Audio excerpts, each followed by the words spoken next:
attending the nation's prayer breakfast.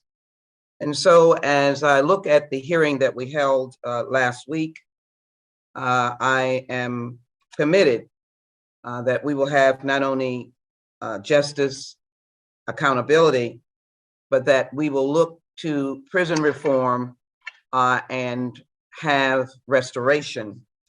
I have the faith that this will happen. I hope this hearing will bring us to that point.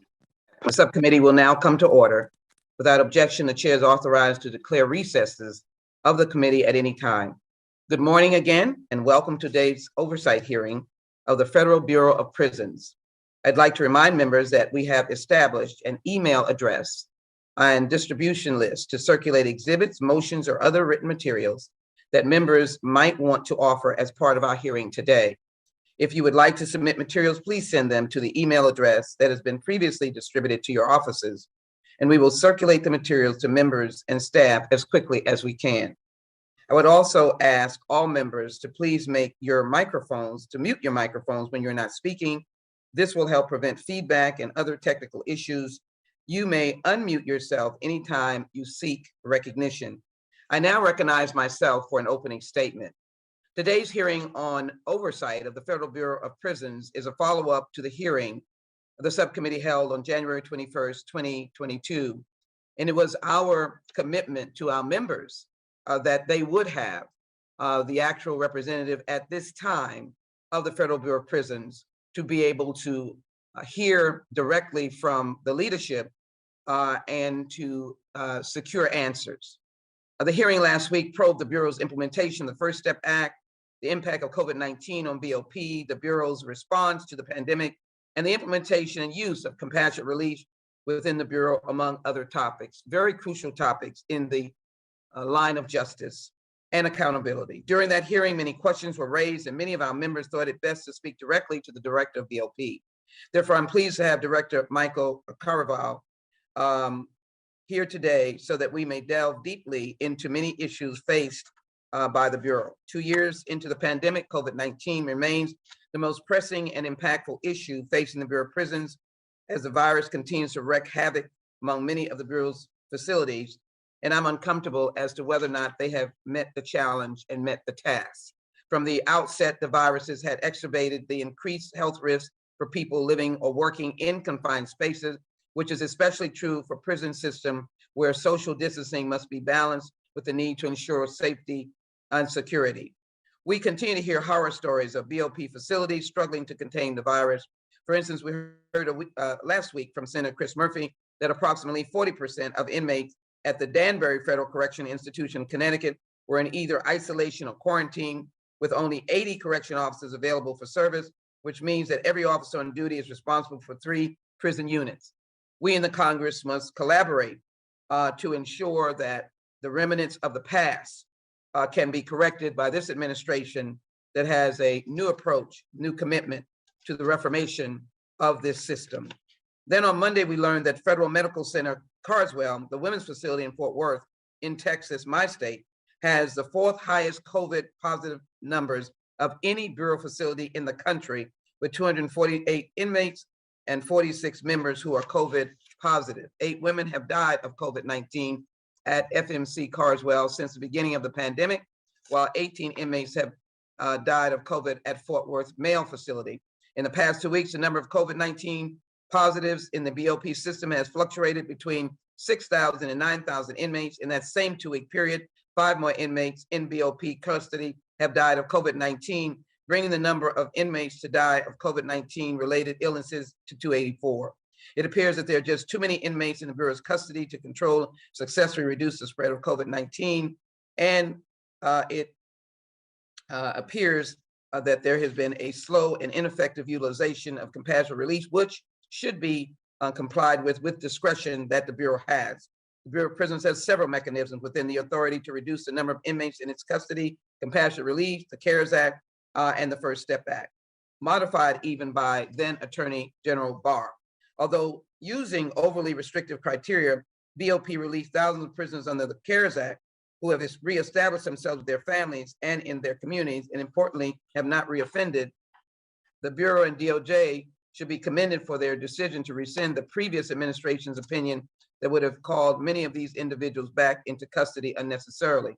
I think it's important to note that these individuals that had been released were more released on their application for compassionate relief as opposed to the BOP assessing their prisoners and determining that they could be released, which causes the problems that we have now.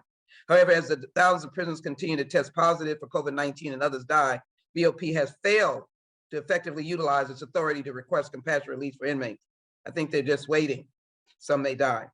From January 1st, 2020 to January 30, 2021, during the height of the pandemic, the Bureau of Prisons filed less than 1% of the total compassionate relief motions filed throughout the entire country. In an attempt to respond to this issue and to help alleviate the rise of spreading COVID, we expanded compassionate release and later expanded compassionate release again to allow inmates to file their own motions 30 days after they first made a request with their warden.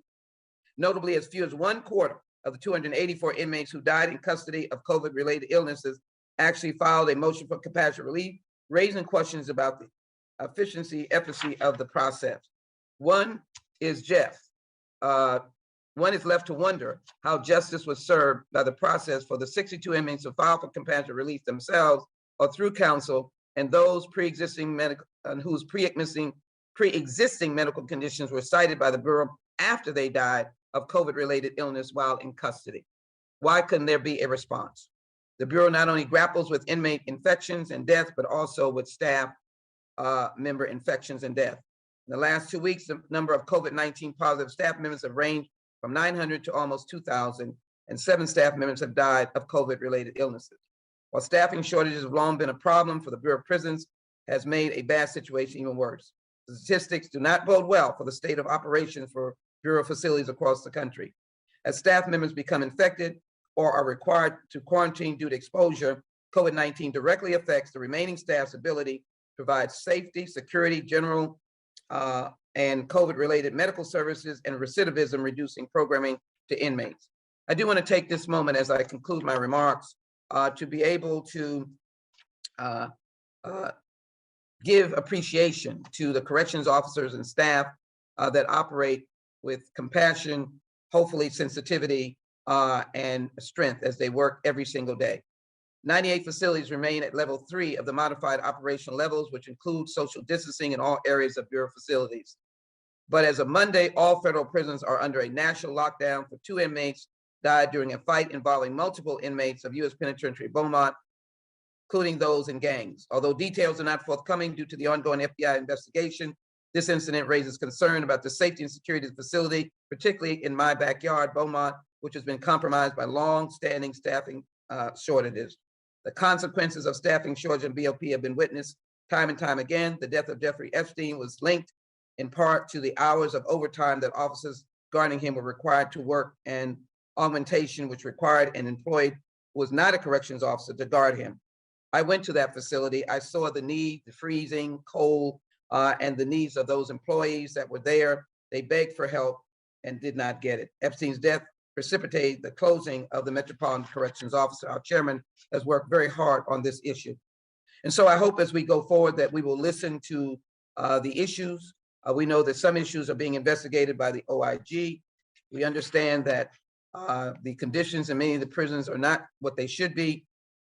We know that the pattern risk assessment tool, which is at the core of the implementation of the First Step Act and other other programs, has not been effectively utilized. We hope to answer that question on the pattern program that indicates that the National Institute of Justice identified errors in pattern version 1 that I understand are being addressed to revise the version of pattern. If inmates are assessed under the current version of the tool were disadvantaged by those errors, they must be reassessed under the new version. Prison is a place of accountability and punishment, but it should also be a place of redemption, restoration, service, and certainly a place that is decent for staff to work at. And so I look forward to this discussion with our director, and I look forward to continuing to try and restore the Federal Prison Bureau in the way that it should perform. Without objection, I will submit into the record the following documents: written testimony submitted by Allison K. Guernsey for the January 21st, 2022 subcommittee hearing entitled The First Step Act, the Pandemic and Compassionate Relief. What are the next steps for the Federal Bureau of Prison? letter from Allison K. Gurney dated February 1, 2022, and 2 accompanying attachments, written statements submitted by Dr. Homer Venters for the January 21st, 2022 subcommittee hearing. The first step, the pandemic compassionate relief. What are the next steps for the Federal Bureau of Prisons?